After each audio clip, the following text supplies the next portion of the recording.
So, welcome everybody to I'm a Playin Betrayal at Krondor.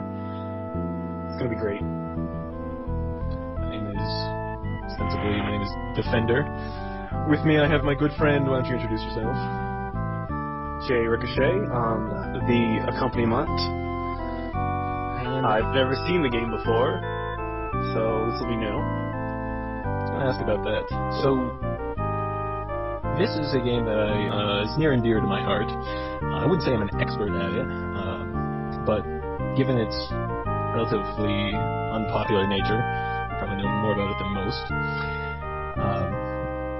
This is a game that was spawned off of or co-written by Raymond Feist, who already had a world, the world this game takes place in. He had a number of books, I think 3 or 4 by the time the production of this game started. And Dynamics came to him and said, "We want to create a game in your world. Can we get your approval for that?" So he said, "Yes, as long as I can be involved in writing it." So it's truly a piece of canon in his world, and then it's built off of characters that you see in this game, or built off of in the subsequent books that he wrote. So let's skip through some of these credits. This is a game created in 1993. I guess it's a turn-based RPG with real-time. No, I guess it's still turn-based navigation. It's turn-based combat. It's got all the trappings of the old early 90s games. There's no autosaves. There's no quest books. You really have no idea what you're doing unless you're keeping notes outside of the game. So somebody coming new into this series or new to the game that doesn't know that can very easily get lost. But I know what I'm doing, so hopefully that should be a little bit easier. I just want to show off the preferences and all the vast options that we had, including 4 options for sound and music. I always thought that was kind of funny. It's just a checkbox for CD music, which if you don't have the CD version of this game, doesn't do anything. I am playing it on the free version. This game was released as freeware probably 10 years ago, as a marketing gimmick to tout the second sequel to this game, which was awful. But this game is great, and so I'm glad they released it for free. There's a CD version that I don't have that just has a little bit better music and maybe faster load times, but since I'm playing this in DOSBox, I can make it as fast as I'd like. So let's get started. I'm probably not going to give you enough time to read this on your own without pausing the video, but the basis of the intro here is that we have a group of 3 people.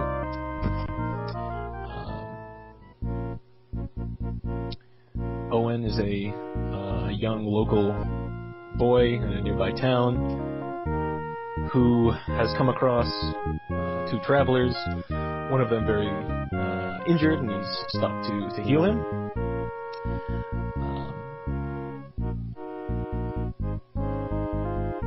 Turns out it was Locklear, who is the man-at-arms. He's a kingsman who is transporting somebody named Gorath.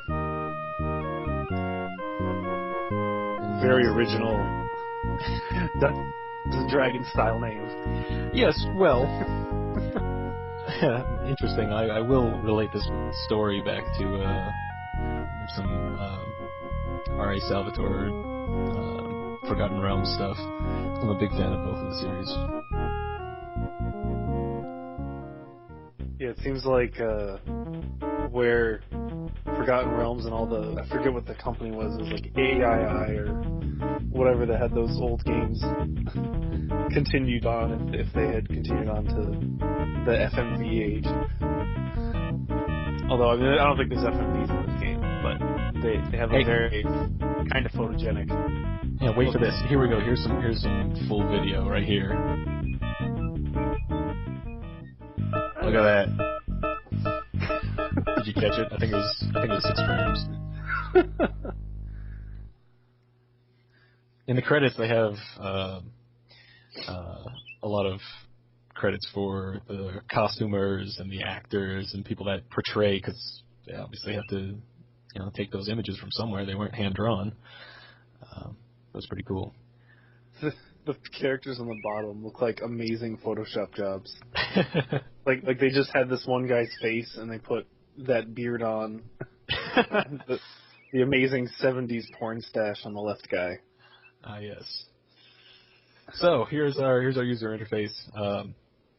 Obviously, we have the world up at the top and the UI down below. We have the three characters that are in our party: Locklear, Owen, and Gorath. Mostly controls with the keyboard. Obviously, you can use the mouse to press those buttons, but I can spin around in place. Spinning doesn't spend any time, but as we walk around, time will elapse. Is everything at a 90-degree angle, or can you do, like, diagonally? There's little diagonals. It's not all 90 degrees. Yeah, I figured that would be the main reason they'd go with the 3D world, is so you don't have to do with the older games when you just had the 4 cardinal directions and they'd draw each background, and you'd have the dungeons that look all the same. Yeah, 90-degree corners in the dungeons, yeah. Yeah. So just to explain what we've got in here, this first icon will appear later. Second one is magic. This rests for the day. One down here is map. This is the save, or the quick save rather, and this just goes to the options. Having the map is pretty handy. The first view brings us to the local map, which shows us the party and the direction they're facing, as well as this quality mountainous terrain. But we can keep going farther and look at the world map. And of course, all these are the cities that are nearby. This looks like it's something that was scanned out of one of his books. Yep, it's pretty accurate to all the books that he has. Not perfect, but pretty accurate. Obviously, it expands in all the other directions in his stories. You can play the game from this view. Like, I can move around and rotate around here, which is fine if you know where you're going. But obviously, you don't see anything that's on the ground. You can't interact with the world. What's that thing in front of us? So this thing in front of us, you interact with things by clicking on them. This is a corpse. So this is a common mechanic after either killing somebody or wandering around and finding somebody or something that's dead. Click on it to loot it. So here's our interface for looting, and we'll look at the inventory in a second. So we see we have 2 items. If you want to get more information, you simply right-click on it. You can see that these are our rations, which is our food, and it's 4 days' worth of food. It's all very good stuff. So we can drag it into somebody's inventory, and you can either give them all to one person or split it up amongst everybody roughly evenly. These are lockpicks. Okay, I was like, what are those Wolverine claws flash? Yeah, it's not fantastic. Looks like half a loot is what I was thinking when you kept saying loot. Half a loot, nice. So we've got some food, some lockpicks. These are little health potions. And all of them have a story with them. Yeah, everything's got some information. So, and sometimes even for the same item, if you open up the description, it'll come up with different information each time.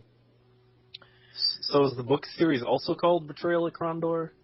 So what they did is they made the game first, and they ended up making a book based off of the game, which tells the story of the game. It's not the best book in the series, but it's interesting to read it coming from playing the game. Yeah, I wonder if it's the first time. I mean, now we have like the Dead Space books, the Halo books. I wonder if that was the first time that ever happened, where a book was made from a game. Interesting. I would say probably not, but it's possible. All right, so Owen doesn't have a sword. He instead has his staff. He's not really a fighter. I think he's 16 or 17 years old. These are herbal packs. If you use one of these, it speeds up your healing when you sleep. And torches for the dark. And Gorath doesn't have anything interesting. These percentages associated with them are basically the durability and how effective they are. So the lower the percentage, the less it'll, obviously the less damage it'll absorb. Gorath really seems like something that 13-year-old me would come up with for a Dungeons and Dragons name. Yeah. Yeah. But it's not quite as campy as a lot of the real Dungeons and Dragons stuff is. But admittedly, that stuff's a lot older. When we walk onto a path, we get this little icon that lets us jump onto the path, so we don't have to keep turning. If we just want to follow the road, when it gets to the intersection, it'll turn it for us automatically, which is handy if you just want to run along. So we've moved along a little distance, and we get a little bit of story coming up here. And here's our communication system that we talked about. Okay, so that is a guy, because I wasn't sure if it was like some sort of Princess Leia impersonator. Oh my god. That'd be amazing. It'd be nice if, if the beards grew out as the game went on. That would have been a nice touch. Oh, getting some audio stutter because my laptop's a piece of garbage, but audio.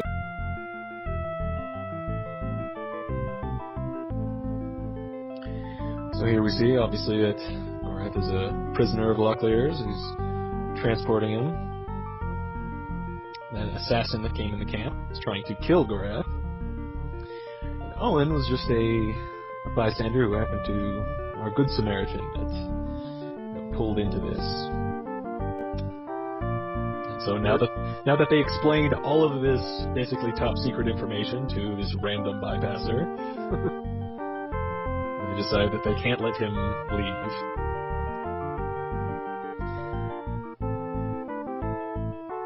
Damnation. Damnation.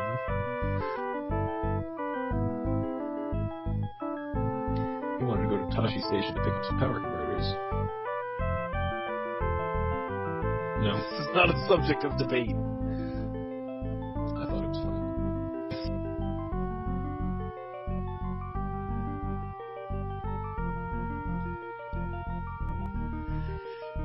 So, our objective here now is to transport Gorath to Krondor. Let's take a quick look at the map, see where we are and see where we need to go. So we're up here, right near Yevon, and we need to get down here to Krondor. As a point of explanation, the cities that are in blue are full cities that have their own unique interface. The red ones are just in-engine cities, which have their own little buildings. We'll see those soon enough. So, we need to get down to Krondor. Now, certainly the straightest, quickest path is just to come down to the sea, come along the sea, go past Quester's View, Sarth, and come right into Krondor. And we can certainly do that. I certainly did that the first 2 or 3 times I played the game. But one of the reasons I like this game is that it's open enough that you can go pretty much anywhere at any time. Sort of like some of the old Fallouts, where you have the instructions. As soon as you start the game, go off and go here. But if you just want to screw around and go off in this direction, the game certainly lets you. There's some limitations. You can't go way up north. But at this point in the game, right in Chapter 1, we can go everywhere except north of this east-west highway, which is pretty amazing. They obviously don't encourage you to. But I'm guessing you run into some pretty burly guys if you go the other directions. Yeah, the idea, so you can pretty much come up to Tirsog, but as you go east from there, it gets really challenging. But once you make it past those challenging points, it's pretty easy all the way over this way until it gets challenging again, sort of at this pseudo wall. So they basically want to contain you within the coastal section here. Can you leave the paths, or are the paths pretty much delineated in the game? So these are the highways. You can step off the highways and walk on sort of the grass or whatever, but everywhere has mountains at some distance around the highway. Now, the game frequently encourages exploration, so as you look around, the green is obviously the grass or the mountains. But as I spin around here, I see these brown pixels off in the distance, so I can go and explore that. And more of them come into view. Click on it, see what's up. It's a campfire. All right, well, maybe this means something, maybe it doesn't. But more than likely, it just is a campfire. Over here is a chest. And their chests are a common element of the game. Some will be open, some will be locked. Some more complicated ones as well. Here we have 62 royals. We have our money down in the bottom right corner. 14 sovereigns, 3 royals. There's 10 royals to a sovereign. So this gives us basically 6 sovereigns. Money is probably only difficult to come about in the beginning of the game. After chapters, say, 2 or 3, it gets pretty easy. I got someone just left that chest in the middle of the field. Yep. It only gets stranger as far as the chests go. There's really no time limit to this game. The only limitation you have to dicking around all the time, the only limitation is your rations. And so we have... So there's a hunger mechanic? It's not a hunger mechanic, but every night at midnight you eat a ration. But it's not too hard to find rations. Now I've got a pretty good idea of where I'm going and you know what interesting stuff is off in this direction.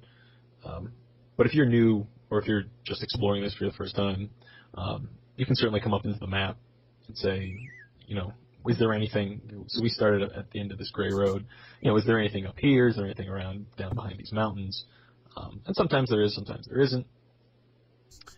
But for the sake of the interest of this game, I'll keep us headed in the right direction and look at interesting stuff. Apparently there'll be questions if he comes back to the town he just left.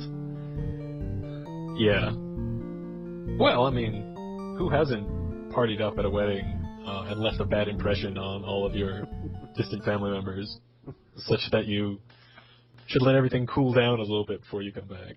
So this is one of those red towns where the buildings are whatever buildings you see in the offshoot of the road.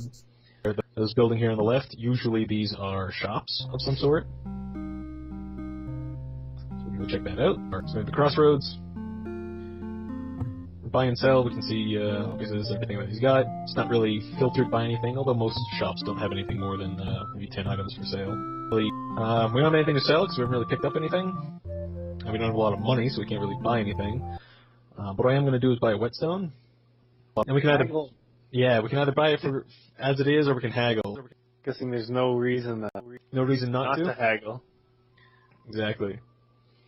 So sometimes it works, sometimes it doesn't. See here, kept trying. You're not very good at it, at least at this point in the game. So he says no. No dice. Buy it at full price. Well, are you sure? Yep. And then you do it too much, and now he won't sell it to you at all. Just that one item. It's not that he's done with everything. Actually selling stuff to you. Hey, can you leave the shop and come back? Is it that? You don't even have to leave it. Just close the window. Haggle with him more. I'll try it one more time. Alright. I'm just gonna buy it. 2 gold is not a big deal. So some characters in this game exist within the Feist's world. None of these 3 characters, I believe, at the time did. Locklear played a role in subsequent books. But I think all these 3 are new. Alright, no one's home there. No one's home there. They're probably all out farming. It's sort of that kind of a world. Look at all that farmland on the Triangle Mountains. What? So... Why wouldn't he just be like, oh, let's go in here, this is my aunt's house. Oh, save me from these crazy people who don't want me leaving them alone. Well, he knows that Locklear is a skilled swordsman. Well, maybe not that skilled. He did get injured. So all of these other houses we went to, nobody was home, so we just moved on. This one, nobody's home, But it looks like it's abandoned. Do you think we should just maybe take a look? Sure, why not? Oh, but it's locked. Why don't we try to break into this abandoned house and take what loot we can? I think that's the mentality that we're going through here.